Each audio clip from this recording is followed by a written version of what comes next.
कैसे आप अच्छे होंगे। मैं आपका Pankaj sir, concept of physics bye Pankaj sir में आप सभी का स्वागत है। आज हम लोग लेक्चर नंबर 8 पढ़ेंगे और इस लेक्चर नंबर 8 में हम ये जानेंगे कि किसी भी इलेक्ट्रिक चार्ज की जो पोटेंशियल एनर्जी होती है वह इलेक्ट्रिक फील्ड के अंदर कितना होती है। इट मीन्स हमने पिछला जो लेक्चर पढ़ा था उस लेक्चर में मैंने आपको बताया था कि एक सिंगल चार्ज की पोटेंशियल एनर्जी नहीं होती और हम लोग पोटेंशियल डिफरेंस के बारे में जानते हैं और हम एक सिस्टम का इलेक्ट्रिक पोटेंशियल एनर्जी जानते हैं। नहीं पढ़े थे? ऐसा पढ़े थे ना, हमने पढ़ा था। कौन पढ़ाते हैं? पंकज सर। ओके, तो आज हमारा जो लेक्चर होगा electric potential energy in an external field. तो इसके लिए हमारे पास दो चीजें हैं, एक तो एक सिस्टम ऑफ चार्ज के लिए हम करेंगे, एक सिंगल चार्ज के लिए करेंगे। राइट? तो पिछला वीडियो अगर आपने नहीं देखा है तो उसके डिस्क्रिप्शन में लिंक मिल जाएगी, आप उस वीडियो को देखें और इसके बाद तब ये वीडियो आपको बेहतर ढंग से समझ में आएगी। राइट? Not right? राइट। भाई साहब, हमको एक इलेक्ट्रिक पोटेंशियल एनर्जी चाहिए एक सिंगल चार्ज के लिए। तो यार ये तो सिंगल चार्ज को हम कहीं से लेके आए, यहां से चार्ज उठाए ऐसे करके, यहां के करके रख दिए। उसमें कोई वर्क नहीं किया गया, कोई वर्क ही नहीं किया गया। लेकिन अगर सिचुएशन कुछ इस ढंग की रही, जैसे कि यहां पर एक सोर्स चार्ज है। कैसा चार्ज है? सोर्स चार्ज है। ओके, ये सोर्स चार्ज है। इस चार्ज ने इलेक्ट्रिक फील्ड जो बना रखी है वह E है, इसमें इलेक्ट्रिक फील्ड बनाई गई। इस चार्ज से कुछ डिस्टेंस पर एक पॉइंट P ले लेते हैं और इसी पॉइंट पर हमको पोटेंशियल एनर्जी चाहिए। भाई साहब, इस पे पोटेंशियल एनर्जी चाहिए तो किसकी चाहिए? किसी की चाहिए क्या पोटेंशियल? जैसे आपके पास एक ये बहुत बड़ी सी अर्थ है और उस अर्थ में किसी ऑब्जेक्ट को किसी हाइट पर लेके जाते हैं, तो उस ऑब्जेक्ट के पास हाइट पर ले जाने में एनर्जी अब्जॉर्ब होती है। करके उसने एनर्जी अब्जॉर्ब कर लिया, उसने एनर्जी रख लिया, नहीं रखा, बहुत अच्छे। तो भाई उसके पास में एनर्जी होती है। जैसे ईंट को उठाए आप एक मंजिल पे, एक फ्लोर पे लेके चले गए, तो उसके पास एनर्जी आ गई ना। अच्छा, तो यहां पर एक चार्ज हम लेते हैं और ये चार्ज क्यों लेते हैं? वो क्यों? यहां पर ये चार्ज प्लेस्ड है, वहां की पोटेंशियल एनर्जी हमें बतानी है, लेकिन भाई साहब वो वहीं पर तो प्लेस्ड नहीं ना है। इसे हम कहां से लाते हैं? इसे भाई साहब हम इंफिनिटी से लेकर आते हैं और हम सब जानते हैं कि इंफिनिटी पर जो पोटेंशियल होती है वो 0 होता है। तो फिर हमें ये बात ये पता चलनी चाहिए कि इस पॉइंट पे पोटेंशियल है कि नहीं है। तो यहां का पोटेंशियल कितना? चलो V और इसके साथ हम R कर देते हैं। R इसको हमने इसलिए दिखा दिए R को कि जैसे हम ये तो जानते थे कि यहां पर कोई चार्ज होता है और जिस पॉइंट पर पोटेंशियल एनर्जी हमें पोटेंशियल बताना होता है, तो हम Q/R कर लेते हैं।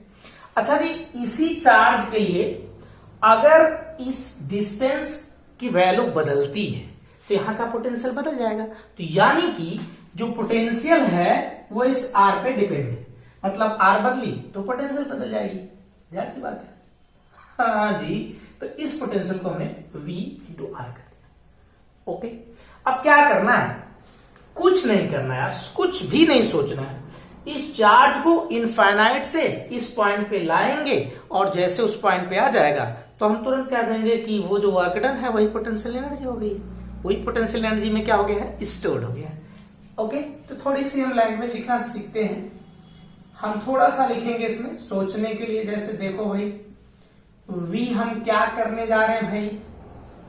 V डिटरमाइन क्या भाई, द इलेक्ट्रिक हो पोटेंशियल एनर्जी, ओके, ऑफ नहीं बल्कि ऑफ, चलो, ए किसकी वैल्यू है potential energy, charge plus Q, किसमें, इन एन एक्सटर्नल फील्ड, इस एक्सटर्नल फील्ड के अंदर हमें करनी है। तो हमने क्या सीखा है कि अगर एक्सटर्नल फील्ड के अंदर करनी है, कुछ नहीं सीख रहे हो, लो हो, तो बस उस चार्ज को लेके आ जाओ भाई, वर्क डन देखा जाए, कितना वर्क करना पड़ेगा। कहने सर क्या कह रहे हैं, कितना वर्क करना पड़ेगा, तो वर्क डन क्या करना उसे, in bringing, work done in bringing को किससे लाना है, ए चार्ज, कौन चार्ज है, प्लस क्यू, कहां से लेकर आना है, फ्रॉम इनफाइनाइट, कहां पर लेके आना है, पॉइंट पी पर, किसके अगेंस्ट लाना है, इलेक्ट्रिक फील्ड के अगेंस्ट लाना, इलेक्ट्रिक अगेंस्ट एक्सटर्नल फील्ड, जो एक हमने बाहर से लगा दिया है, अगेंस्ट एक्सटर्नल हो गया, एक्सटर्नल यहां पर, और यहां हमने लिख दिया फील्ड, और इस फील्ड के अगेंस्ट लाने में कितना वर्क डन करना पड़ेगा, तो भाई W इज इक्वल टू क्या भाई, चार्ज इनटू पोटेंशियल डिफरेंस, तो पोटेंशियल डिफरेंस कहां का, पॉइंट P का, और इनफाइनाइट का पोटेंशियल डिफरेंस होता है ना भाई। तो यहां पर पोटेंशियल इसका बोल दो कितना भाई, ये तो इसका पोटेंशियल V हो गया, और ये पोटेंशियल तो हो गया जीरो, क्योंकि इनफाइनाइट का पोटेंशियल जीरो होता है। तो जो हमने यहां पर वर्क निकाला है, यही वर्क डन किसमें स्टोर होता है, this work done, okay,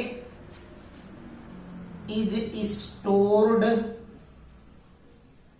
as, किसमें भाई, बोलो, दिख रहा, इलेक्ट्रिक पोटेंशियल एनर्जी में स्टोर हो जाता है, इलेक्ट्रिक पोटेंशियल एनर्जी में स्टोर हो जाता है। तो इसका मतलब कि ये पोटेंशियल एनर्जी बन जाएगा। तो इसे हम कैसे लिख सकते हैं, U is equal to Q into B, नहीं लिख सकते, हाँ जी लिख सकते हो, आप कोर्स लिख सकते हो। सोचो ये जो हमने वर्क किया है, इसमें ताकत आ गई, हम जितना वर्क डन किए हैं इसके फोर्स के अगेंस्ट, यहां पर एक चार्ज है, सोचो थोड़ा इमेजिन कर लो, चार्ज है, बड़ा सा ही चार्ज है, ताकतवर है, ये कमजोर चार्ज है, इसको इसके पास लेके आना है, ये शेर है, इस बिल्ली को इसके पास लेके आना है, अब ये तो उसको हमेशा है चक्कर में, इस तुरंत छोड़ोगे बच जाए। जितना हमने इनफाइनाइट से यहां तक लाने में वर्क डन किया है, वो इस वाले चार्ज में एनर्जी स्टोर हो गई है, वो कितनी है, क्यू वी, इतनी एनर्जी स्टोर हुई है। बात समझ में थोड़ा बहुत आ रही है, अच्छा जी, इतनी एनर्जी अगर स्टोर हुई है भाई साहब, तो एक चीज और है कि हम अगर कोई एक इसका ओरिजिन लेते हैं, समथिंग एनी ओरिजिन से, इस पॉइंट P का जो पोजीशन वेक्टर होता है, फर्स्ट ईयर में आप जानते हो पोजीशन वेक्टर मींस, ये वेक्टर ऐसा वेक्टर, एक पोजीशन वेक्टर जो केवल किसे, इस पॉइंट को इंडिकेट करे, पॉइंट को बताए कि पॉइंट किधर है। जैसे पोजीशन वेक्टर लाइक दिस, इधर पॉइंट पोजीशन वेक्टर, इधर पोजीशन वेक्टर, ऐसे पोजीशन, तो इस तरह का पोजीशन वेक्टर होता है, राइट। तो इसमें हम थोड़ा सा कर देते हैं, if vector R be the क्या भाई, पोजीशन वेक्टर क्या, with relative to some origin. तो सम किसी भी ओरिजिन से ले लो, तो इस तरह से ये फॉर्मूला बन जाएगा। ये देख लो, इसका हमने लिख दिया इस तरह से, क्यू v के साथ यहां पर q और इसके साथ v और ये वेक्टर r, ऐसे कर लोगे। तो ये एक सिंगल चार्ज के लिए ये आपकी पोटेंशियल एनर्जी बनती है, राइट। इसे आप अच्छे से नोट करें, देख लीजिए, ओके। और फिर इसके बाद हम आगे आपको इसके बाद बताते हैं। तो इसे आप नोट करें, पहले नोट करिए उसके बाद। तो चलिए, इससे आपने नोट कर लिया होगा, ओके। हो चलिए, अब हम लोग टू चार्ज के सिस्टम के लिए पढ़ लेते हैं, ओके। तो आइए देखा जाए, क्या देखा जाए। फिजिक्स बहुत इजी होती है ना, लेकिन उसका थोड़ा कॉन्सेप्ट आपको क्लियर है तो आपको फिजिक्स बड़े मजेदार समझ आते हैं। अरे सर क्या है, आप भी फिजिक्स इजी होती है? हाँ भाई, फिजिक्स इजी होती है, लेकिन इसके जो न्यूमेरिकल होते हैं वो थोड़े से कठिन होते हैं। इलेक्ट्रिक पोटेंशियल, क्या भाई, थोड़ा बड़ा बड़ा लिखिए। Potential energy of a system of 2 point charges.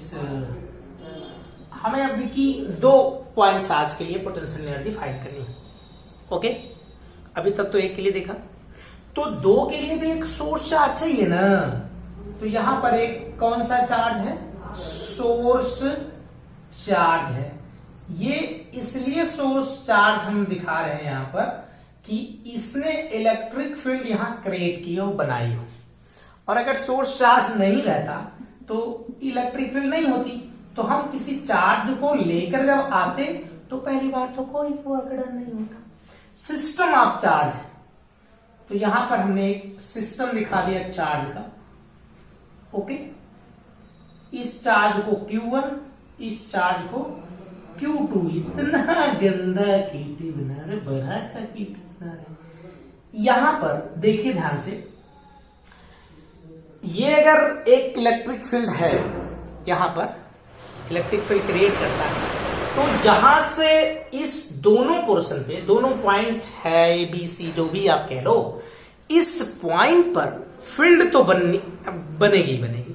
अच्छा जी, फील्ड बनेगी तो पोटेंशियल भी बनेगा।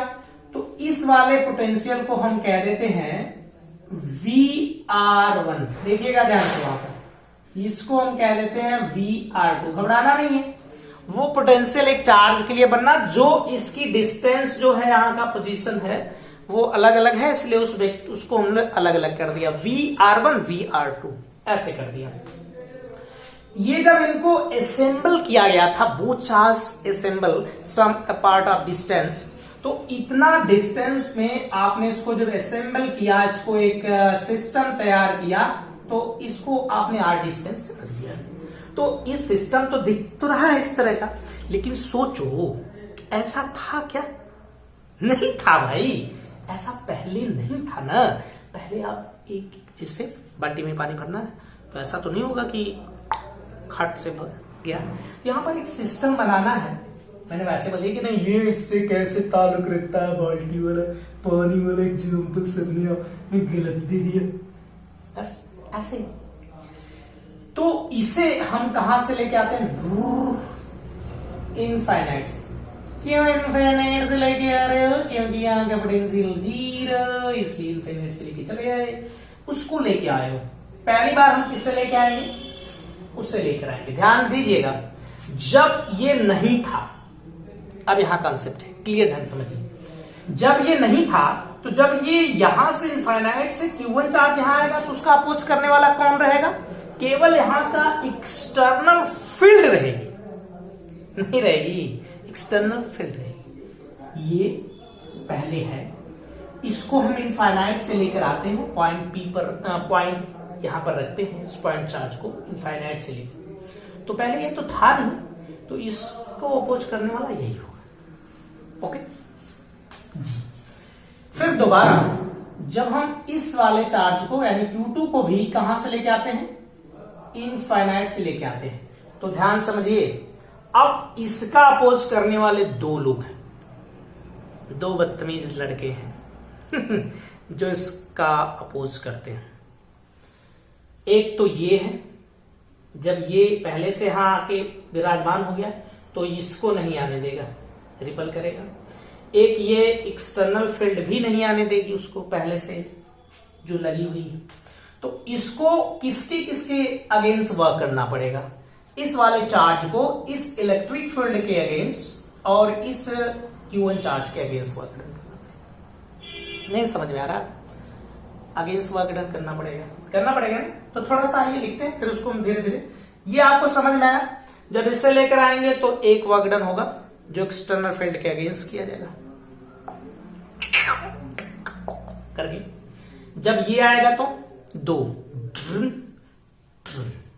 एक Q1 चार्ज और एक दोनों के अगेंस्ट वर्क डन करना पड़ेगा। तो आइए थोड़ा सा मैं इसमें लैंग्वेज लिखता हूं, थोड़ी सी लैंग्वेज, ये आप बस लिखने के लिए मैंने आपको बताया कि भैया आप इस तरह का सीख लीजिए।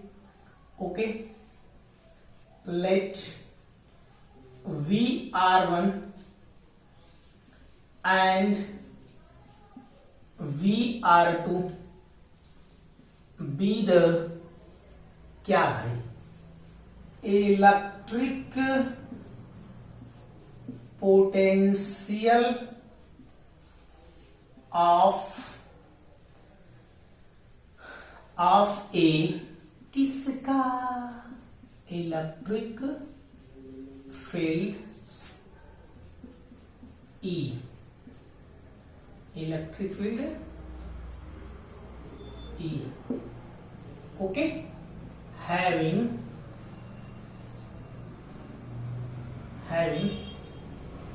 the position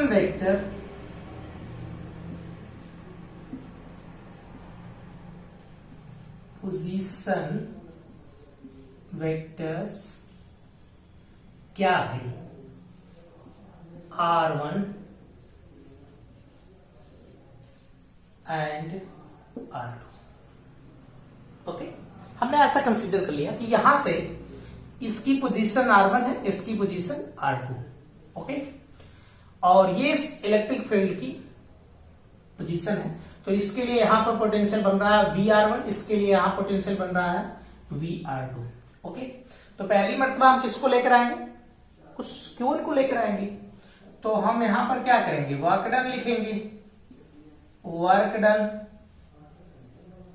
इन क्या भाई, ब्रिंगिंग, किससे लेके आ रहे हो, एक चार्ज प्लस Q1, कहां से लेके आ रहे हो, याद है भाई, भूल गए, कहां तक लेके आ रहे हो, R1 तक लेके आ रहे हो। ओके, लेकिन आप किसके अगेंस्ट वर्क कर रहे हो, ये भी तो बोल दो, अगेंस्ट एक्सटर्नल फील्ड, इस एक्सटर्नल फील्ड के अगेंस्ट आप इसे लेके आए हो और वर्कडन किए हो, कुछ ना कुछ किया गया वर्कडन। तो बोलो इसका work done W1 is equal to Q1। Okay, अभी आपने पढ़ा था कि यहां का पोटेंशियल डिफरेंस लिखते हैं, तो यहां का पोटेंशियल VR1 और यहां का पोटेंशियल 0 नहीं होगा, यहां का पोटेंशियल कितना VR1, यहां का 0।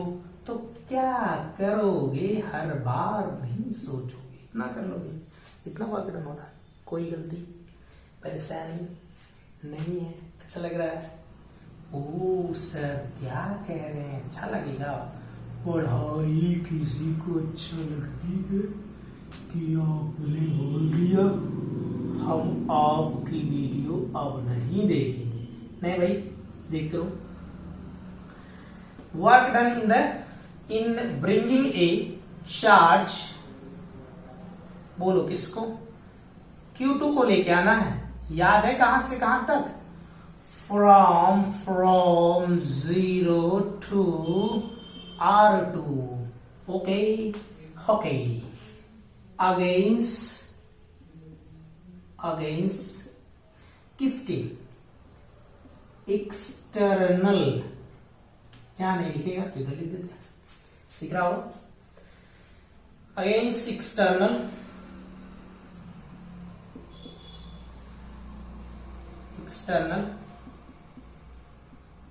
Field, against external field and बोलो किसके, चार्ज प्लस Q1।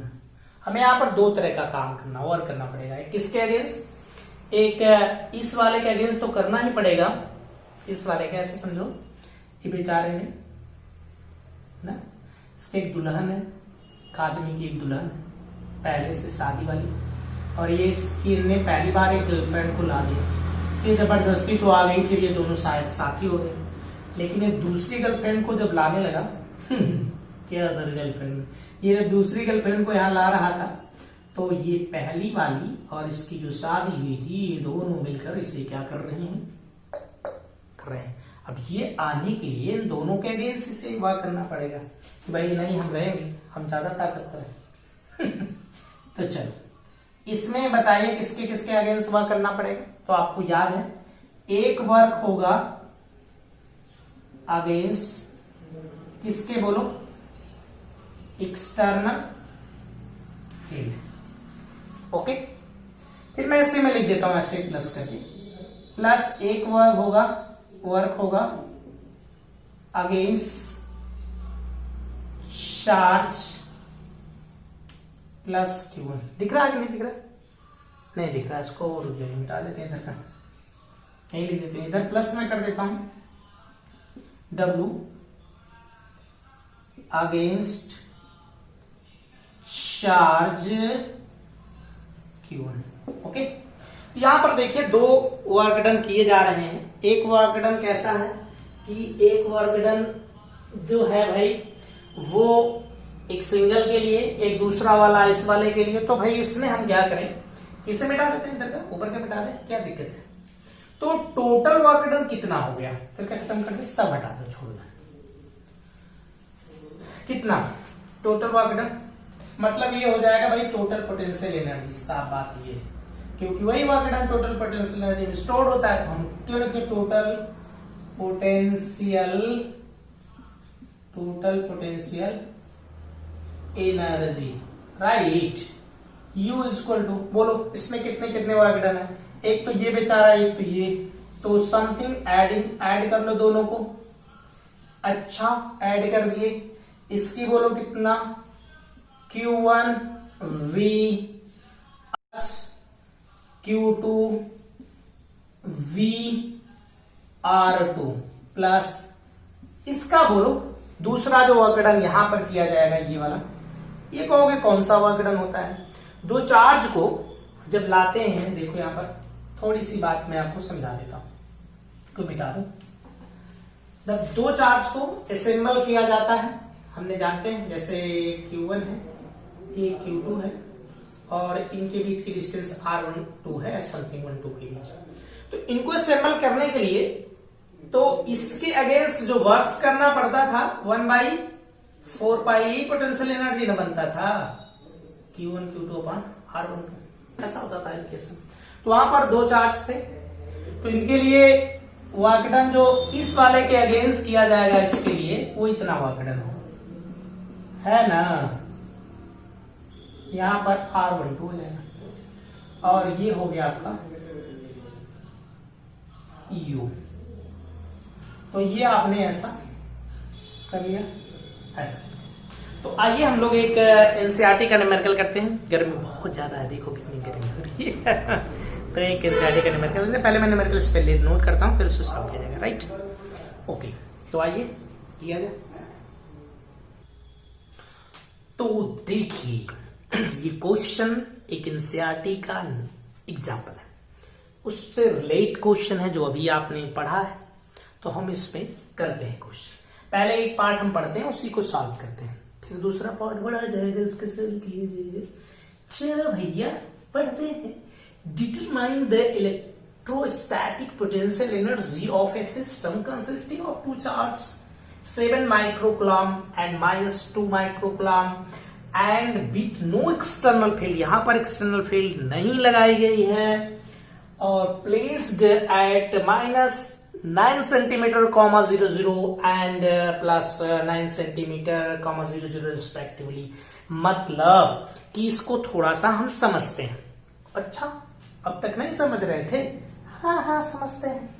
यहां देखिए, अगर हम इसका इस तरह से खींचते भाई, एक बनाते कि कोऑर्डिनेट बनाया इसमें, तो ये जो पोर्शन है माइनस वाला इधर 9 सेंटीमीटर, 00, इधर कहीं +9 सेंटीमीटर, 00।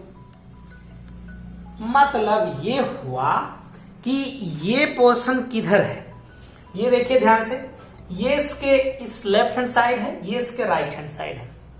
नहीं समझ में आवा ना? कैसे आवा भाई, बोलो कैसे आवा? तो ये इसके इधर है, ओके, इन पे चार्ज रखेंगे ना, चार्ज रखेंगे इस पे Q1 Q2 कटाक। चलो भाई, Q1 7 microcoulomb, it means 7 × 10⁻⁻6 coulomb. अच्छा, इतनी छोटी छोटी बात बताने चले हैं सर? नहीं भाई, बता दूं थोड़ा, -6, ओके। इनके बीच की टोटल जो डिस्टेंस है वो R है, यहां से यहां तक। कितनी होगी टोटल डिस्टेंस, बोलो? R बराबर कितना? -9 सेंटीमीटर, +9 0। नहीं जीरो होगी, डिस्टेंस कहां जीरो होती है? तो ये कितना हो जाएगा? 80 सेंटीमीटर, 9 प्लस इधर की, 9 इधर की, तो ये कितना आ जाएगा? 0.18 मीटर। 100 का डिवाइड कर दिए, तब इसकी पोटेंशियल एनर्जी कितना बनेगी, बोलो भाई? ये पोर्शन ए में सॉल्व करने जा रहा हूं। 1/4πε0 Q1 Q2 अपान इसके बीच की डिस्टेंस R होती है। वैल्यू इसकी रख दी जाए, इसकी वैल्यू कितनी? 9 × 10⁻9, और यहां पर किसकी वैल्यू बोलो? Q1 की, तो 7 × 10⁻⁻6, और यहां -2 × 10⁻⁻6। याद है उधर का? 0.18। साल बोल करो, छोटा सा कैलकुलेशन नहीं हो पाएगा? हो जाएगा ना? तो कितना आएगा? इसमें तो माइनस आएगा, यहां का माइनस बाहर आ जाएगा। 0.7 जूल, ये U की वैल्यू आई। चलो इसका बी वाला पोर्शन लगे हाथ कर लेते हैं। How much work is required to separate the 2 points, 2 charts infinitely away from each other। इन दोनों को पकड़ना है कि भैया तुम यहां जबरदस्ती, तो रिपल्सन फोर्स है, ऐसे रखा गया। अब ये छूटते हैं, भगते, तो इसमें नेगेटिव। अच्छा, ये कहां जाएंगे? इनफाइनाइट पे। तो उस इनफाइनाइट में इसकी जो पोटेंशियल एनर्जी होती है वो 0 है, तो जो वर्क डन होता है वो कितना? इसकी पोटेंशियल एनर्जी में चेंज के इक्वल। इनफाइनाइट पे पोटेंशियल एनर्जी कितना? 0, और आपने इनिशियल इसकी पोटेंशियल एनर्जी इतना निकाल रखी है, तो कितना आएगा बोल दियो? प्लस में आएगा 0.7 जूल। हाँ जी, इतना आ जाएगा। बात समझ में आ रही है? आ रही है ना? तो इसे आप नोट करें थोड़ा सा, फिर इसके बाद मैं अभी बता रहा हूं। ओके, हाँ जी, ओके। बेटा इसको सभी मिटा दो, हटाओ इसको। ओके, हटा दे। अब हम थर्ड वाले पोर्शन को पढ़ते हैं और उसी को सॉल्व करने की कोशिश करते हैं। चलो देखो, थर्ड वाला पोर्शन कह रहा है, suppose the same system of charge is now placed in an external field E is equal to A into 1/r square, A is equal to 9 × 10⁵ coulomb per meter square. What would the electrostatic energy of the configuration be? It means हमें क्या बताना है कि अब इस पूरे system को, इसको उठाते हैं, एक इलेक्ट्रिक एक्सटर्नल इलेक्ट्रिक फील्ड के अंदर रख देते हैं, तो उस वक्त इसकी पोटेंशियल एनर्जी कितनी होगी। तो ध्यान दीजिएगा कि पोटेंशियल एनर्जी के लिए U equal to Q1 VR1 plus Q2 VR2 plus इसका बोल दियो भाई 1/4πε0 Q1 Q2 अपान R। यही होता ना एक्सटर्नल फील्ड के अंदर रखी जाती है, यही तो होता है यार। और उसमें क्या सोचना और समझना कौन सा काम है। यहां पोटेंशियल लिखना है और जो इसमें फार्मूला दिया है वो फील्ड का है, इलेक्ट्रिक फील्ड का। तो भाई हम कहाँ कह रहे हैं, कहाँ करें, सोचो। तो यहां देखो V is equal to E into R होता है, नहीं इस तरह से आ रहा होगा तो E is equal to V upon R होता है। Potential gradient equal to electric field होता है। तो इसके लिए फील्ड कितनी है बोलो, A इंटू 1/r² इंटू ये वाला R, ये इलेक्ट्रिक फील्ड हो गई और ये आपका हो गया R, ठीक ना। 2 पावर से पावर कैंसिल हो जाएगा, यहां आ जाएगा A इंटू 1/r। तो इस तरह का पोटेंशियल है नहीं। आओ लिख लो उसको, यहां Q1 A upon R1 plus बोलो Q2 A upon R2 plus इसकी वैल्यू तो हमें पता है, लेकिन एक बार और लिख लेते हैं, क्या हर्ज है। ओह सवाल, ओके। इसका बोलो Q1 की वैल्यू याद है, हाँ है तो याद नहीं रहना चाहिए। A की वैल्यू 9 इंटू 10⁵ अपान R1 की इधर की वैल्यू ले लो, माइनस में लिखी जाएगी, तो 9 सेंटीमीटर है, मीटर में कन्वर्ट हो गया। फिर प्लस इसका बोलो -2 इंटू 10⁻⁻6 9 इंटू 10⁻5 अपान R2 की वैल्यू भी सेम है 10⁻⁻2 और इसकी -0.7। ये तो निकाले इसकी वैल्यू, अभी निकाले थे, शुरू वाला जो फर्स्ट था वही था, वही ना निकाला गया। इसका वैल्यू है कि नहीं, वही निकाला गया। अच्छा जी, इसकी टोटल वैल्यू जो आती है वो 70 आएगी और इसका 20 आएगी, -0.7। 7 थोड़ा सा अच्छा सा लिखिए, दिख रहा है कि नहीं दिख रहा है, दिख रहा है। तो इसे जब सॉल्व करेंगे तो 70 माइनस 20.7, इसे माइनस वगैरह करोगे तो ये 49.3 जूल करके आएगा। इसमें जूल अच्छे से लिख लो, इतना जूल आएगा। ओके, तो आप इसको अच्छे से नोट करें, है ना भाई। चलिए, अच्छा तो बेटा इसको समझ में आया अच्छे से। एनसीईआरटी का एक न्यूमेरिकल था, उससे रिलेट था इसलिए करा दिया, इतना ज्यादा सोचने समझने के लिए। अब तो अरे यार क्या है, तुम्ही ने मेरी जिंदगी खराब की है। सवाल को दी कैसे कहते हैं बच्चे सवाल से डर लगता है ना। तो आइए, यूनिट्स ऑफ इलेक्ट्रिक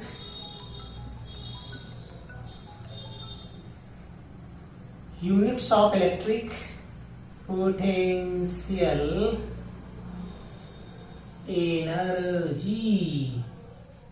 इसमें कुछ चीजें मैं आपको बता रहा हूं समझाने की। जैसे ऐसे सोचो कि एक इलेक्ट्रॉन है, उसको थोड़ा सा क्या कर दिया जाए, पोटेंशियल डिफरेंस से मूव कराया जाए। If N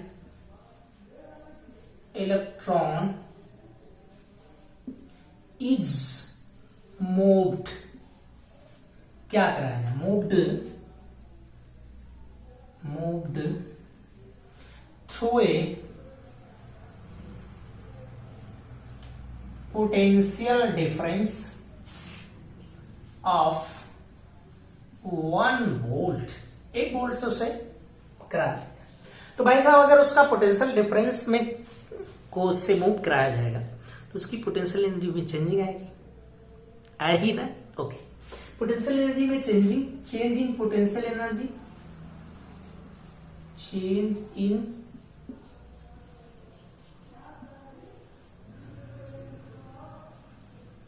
energy. बोलो कितना, delta U equal to Q into delta V. हाँ जी, चार्ज उसका कितना इलेक्ट्रॉन का होता है, 1.6 into 10 to the power minus 9 coulomb होता है। पोटेंशियल कितना उसको के लिए ले जाना, 1, ये एनर्जी आ गई 1.6 into 10 to the power minus 9।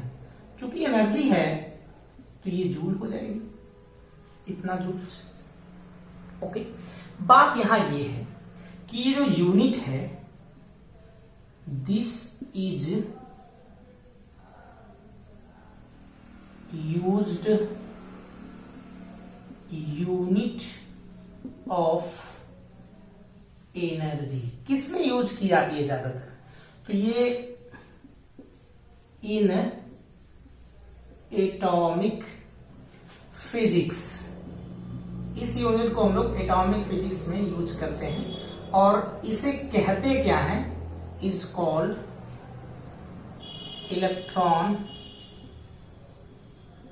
Volt, it means EV. तो हम लोग इसको ईवी कहते हैं। ओके, यानी कि 1 electron volt is equal to 1.6 into 10 to the power 9 joule होगा। ऐसे ये आप याद रखिएगा, ये वैल्यू बहुत जगह जरूरत पड़ेगी इसकी, राइट। तो 1 वोल्ट की जो 1 इलेक्ट्रॉन वोल्ट की जो डेफिनेशन बनेगी वो कैसे बनेगी, तो हम इसको मिटा देते हैं, मिटा दी, अच्छा मिटा दिया, ऐसे लिखते हैं। तो यहां से 1 वोल्ट की हम 1 इलेक्ट्रॉन वोल्ट की डेफिनेशन बनाते हैं। 1 इलेक्ट्रॉन वोल्ट इज द क्या भाई, potential energy, okay okay, gained or lost by an electron